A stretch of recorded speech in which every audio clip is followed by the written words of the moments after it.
السلام علیکم ورحمۃ اللہ وبرکاتہ۔ حامد مصلیا اما بعد، اعوذ باللہ من الشیطان الرجیم، بسم اللہ الرحمن الرحیم۔ انا نحن نزلنا الذکر وانا له لحافظون۔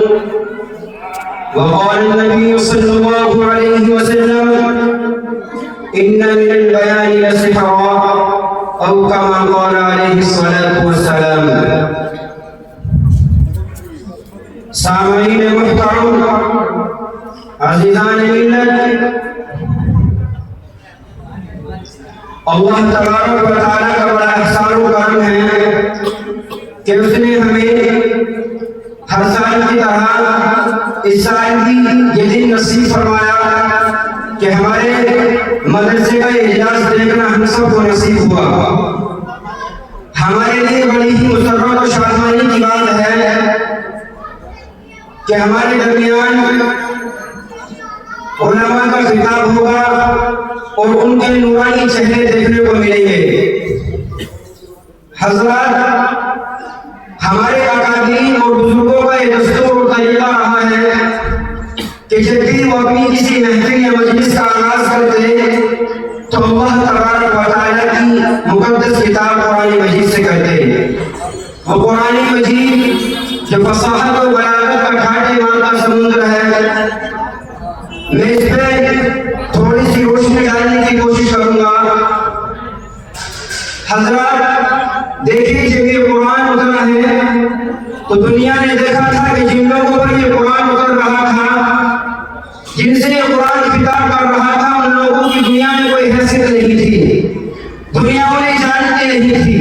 دنیا انہیں مانتی تک نہیں تھی۔ اقوام عالم کے پڑھنے میں ان کا کوئی وزن ہی نہیں تھا، انہیں کوئی جانتا تک نہیں تھا، نہ ان کی کوئی سیاسی حیثیت تھی، نہ ان کی کوئی معاشی حیثیت تھی، اور نہ وہ علمی اعتبار سے دنیا کے اندر قابل ذکر تھے۔ لیکن جیسے ہی وہ قرآن کی دامن میں آئے ہیں اور قرآن کریم کو انہوں نے قبول کیا ہے تو دنیا نے دیکھا تھا کہ قرآن کریم کی تعلیمات نے ان کی زندگیوں کے اندر ایک انقلاب برپا کیا تھا۔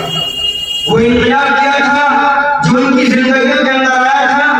وہ انقلاب یہ تھا کہ جس کے نتیجے کے اندر وہ بکریوں کے چرواہے انسانیت کے امام بن کر کھڑے ہو گئے تھے، اور ان لوگوں نے پوری انسانیت کو درس سیاست بھی دیا، درس اقتدار بھی دیا، درس معیشت بھی دیا، اور ان کی گتھیاں بھی سجا کر کے دکھائیں، اور دنیا کو بتا دیا کہ دنیا والوں، اس قرآن کے اندر وہ قوت ہے، اس قرآن کے اندر وہ جان ہے کہ جو اس قرآن کریم کو قبول کرتا ہے تو ان کی زندگی کیسے بدلا کرتی ہے، ان کی کیفیتیں کیسے بدلا کرتی ہیں۔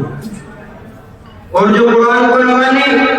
وہ ویسے کے ویسے رہ جایا کرتے ہیں، بلکہ اور دنیا کے اندر اپنے لیے ذلت اور رسوائی کا سامان کر لیا کرتے ہیں۔ اور جو قرآن کو مان لیتے ہیں تو دنیا نے دیکھا تھا کہ قرآن کریم کے دامن میں آنے سے پہلے ابو قحافہ کا بیٹا ابو بکر تھا، قرآن کریم کے دامن میں آنے کے بعد صدیق اکبر بن گیا، قرآن کریم کے دامن میں آنے سے پہلے خطاب کا بیٹا عمر تھا، قرآن کریم کے دامن میں آنے کے بعد فاروق اعظم بن گیا، قرآن کریم کے دامن میں آنے سے پہلے عفان کا بیٹا عثمان تھا، قرآن کریم کے دامن میں آنے کے بعد عثمان غنی دین و عین بن گیا، قرآن کریم کے دامن میں آنے سے پہلے ابو طالب کا بیٹا علی تھا، قرآن کریم کے دامن میں آنے کے بعد علی مرتضیٰ شیر خدا بن گیا، اور قرآن کریم کے دامن میں آنے سے پہلے حبشہ کا بلال تھا، اور قرآن کریم کے دامن میں آنے کے بعد مؤذن رسول بن گیا،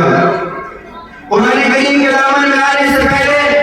فارس کا سلمان تھا، لیکن جیسے ہی وہ قرآن کے دامن میں آئے ہیں اور قرآن کریم کو انہوں نے قبول کیا ہے تو آقا صلی اللہ علیہ وسلم نے ارشاد فرما دیا، سلمان من اہل البیت، کہ سلمان تو میرے خاندان کا ایک فرد ہے۔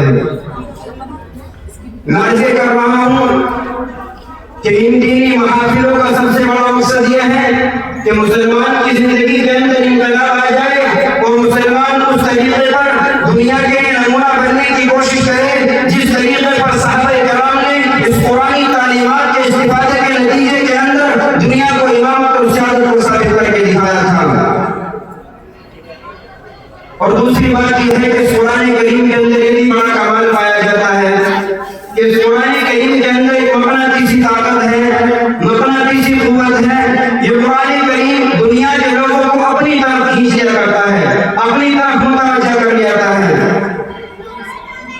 ذرا آپ کے بڑوں سے پوچھ کر کے دیکھیے کہ جن کے اندر 100 سال تک جنگیں جاری رہا کرتی تھیں، 300 سال تک جنگیں جاری رہا کرتی تھیں، جب قرآن کریم آیا ہے تو قرآن کریم نے ان کے آپسی اختلاف کو ختم کر دیا اور قرآن نے پیغام دیا وَاعْتَصِمُوا بِحَبْلِ اللَّهِ جَمِيعًا کہ اللہ کے رسی کو مضبوطی سے تھام لو. اور قرآن کریم نے یہ پیغام دیا کہ تم نے اپنی جتنی بنیادیں بنا رکھی ہیں، اپنی علیحدگی کے لیے تم نے جس قدر انتشار کے حوالے کیا ہوا ہے، ان تمام بنیادوں کو اپنے پاؤں پر رکھ کر قرآن کریم کے نام پر باہمی طور پر متحد ہو سکتے ہو. شاعر مشرق نے اس آواز کو بلند کیا ہے اور کہتے ہیں مطالعہ رنگوں کو چھوڑ کر ملت میں گم ہو جا، نہ ایرانی نہ باقی نہ قرآنی نہ افغانی. یہ ملت جس طریقے پر متحد ہو سکتی ہے اور وہ قرآن کریم کے نام پر متحد ہو سکتی ہے. یہ قرآن کریم کے نام پر متحد ہو سکتی ہے. حضرات، میں اللہ تبارک و تعالیٰ کی اسی مقدس کتاب سے اپنی انجمن کا آغاز کرتا ہوں. میں تلاوت کلام اللہ کے لیے دعوت دے رہا ہوں عزیز محمد شہزاد کو وہ تشریف لائیں اور تلاوت کلام اللہ سے محفل کا